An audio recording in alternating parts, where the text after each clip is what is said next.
Hello everybody, welcome back to Burnt Church. I hope everybody's having a good day. It's an old dreary day here, but the humidity is high. I've already started sweating this morning and the sun is just a little bit over the trees here. But looks like it's gonna be one of those old hot muggy Tennessee days here. We're out here in the orchard looking around and I've come up with something that I wanted to share with you. I think it is going to be a big benefit for our orchard. We have a lot of trouble here getting our orchard to growing good. I reckon our ground is so poor around it and we don't take real good care of the orchard. And that's something that I'm trying to improve on. I think to have a good orchard, we're going to have to take care of it just like we do the garden, as far as feeding the trees, the bushes. And I'm working on that constantly here. And I've come up with an idea, and I think it's going to be a big benefit. If you'll stay around a few minutes, I'll show you what it is. Maybe you can tell me that it's not going to work, or maybe it'll give you a good idea also. If you're new here, hit the subscribe button, and don't forget the thumbs up or the thumbs down. That helps the videos a lot, and I like reading your comments, so if you got anything to say, leave me a comment. We hadn't got any fruit hardly here this year. The raspberries, we'll take a look at them here in just a little bit. We've got 2 apples on this tree. This is the first year that this tree has ever had apples. Any of you that's followed the channel along, you probably remember me pruning it last year. It had that apple, and then I think we've got one more hid in here somewhere, unless the squirrels got it, right down there. I think those 2 are getting real close to being ready to pick, if I can get them before the squirrels. This apple tree here, it had a few apples on it earlier, but they all went bad and fell off. I don't see none on it now. It's the bigger apple tree that we have, and it's the older apple tree. But it doesn't ever do much good. I've halfway thought about cutting it down, but I don't know. I'm going to give it a few more years just to see if it'll do anything. Now this big tree that you see right here that goes up into the power pole, that's a pecan tree. And it's got pecans on it. Let me raise you up here and let you see those. Maybe y'all can see those. There's some pecans there. Here's some pecans. Right here, some more. It's got more pecans on it right now than it's ever had. I set this tree out. It was just a size of a pencil, maybe smaller than that. I started it from the seed and then I set it out there. It's probably around 15-year-old, something like that. And it's had a few pecans in the past, but this is the most that it's ever had. Anyway, right here I'm going to show you part of my idea. Then I'm going to carry you down to Daddy's and show you where the idea came from. We've been watering these blueberries with milk jugs. Got a little hole in the bottom of them. And that's been working enough to keep them going this year. But they're just not doing any good. Like this bush right here, it's 5 or 6 years old. It should be a lot bigger. And you can see all this new growth on it. It's getting a lot of new growth this year. But this is part of my idea. You can say, well, he's mulched that. But just hang on a few minutes and I'll show you what's so special about this mulch. That's grass clippings is what that one is. That's what we've got here. So let's go down to Daddy's. We'll look at his tomatoes. And that's where this idea originated at. This is where I got the idea from right here. I'll turn you around here where you can see it. We're looking under it too. It has just rained, so it's going to be damp under it. I wished it would have been dry where I could have showed you what it looked like under there then. This is Daddy's tomatoes. Now he hadn't stuck these, but he's got this cardboard laid around them to keep the weeds down.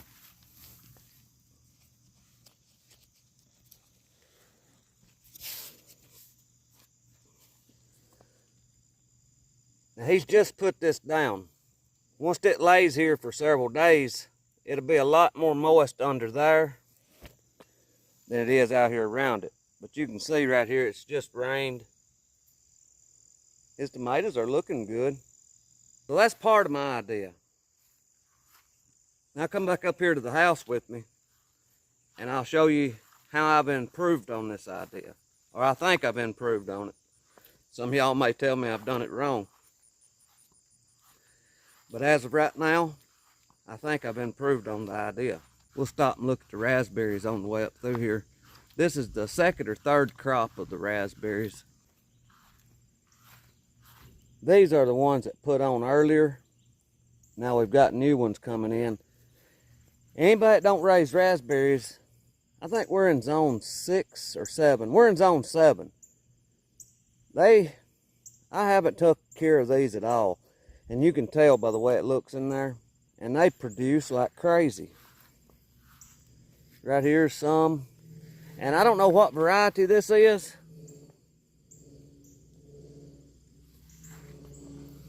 I wished I could remember, but I can't remember what variety it was.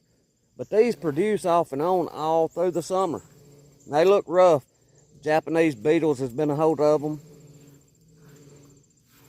But we're getting raspberries.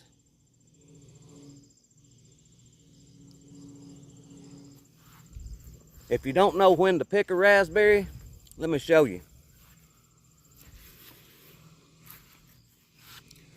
You see this one here, how it's got a little bit of white right up here at the top. Looks like where it has slid down.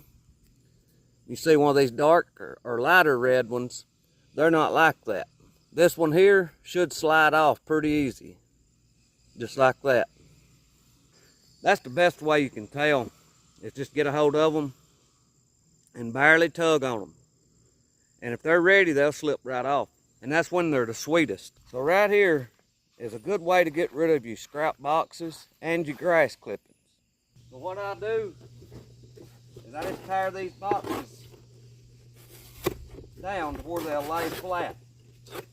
I want them to lay flat on the ground, as flat as I can get them.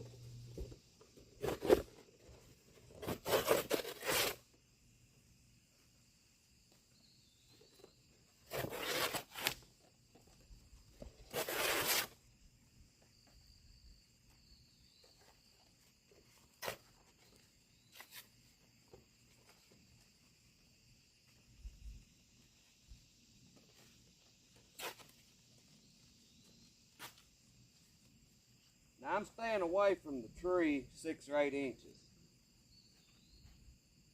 And once I get my boxes tore up and laid out around this tree,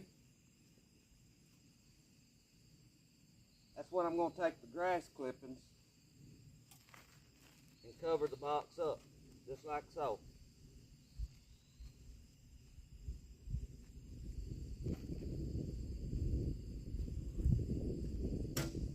And I've even thought about, once I get this established, bringing some of my worms from in the worm bed and putting in under this cardboard.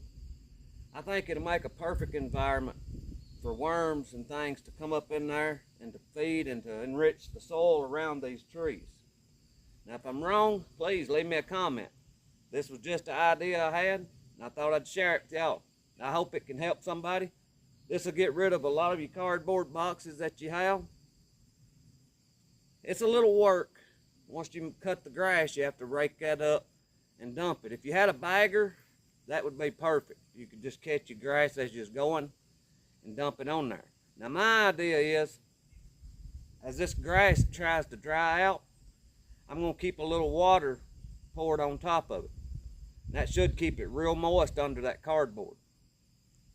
Well, maybe this will help you. For the things we have coming, I think we're going to have to do all we can do to create our own fertilizer. And it'll save you money. It's good exercise. And maybe we'll get some fruit from it. But I thank you for watching. I pray God blesses you. And I'll see you in the next one. That's what the finished product looks like. I try to stomp it down and get it as tight to the ground as I can.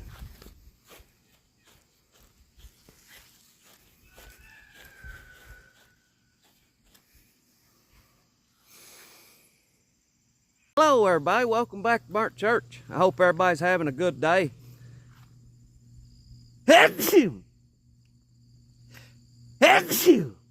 Hello everybody, welcome back to Burnt Church. I hope everybody's having a good day. It's a little bit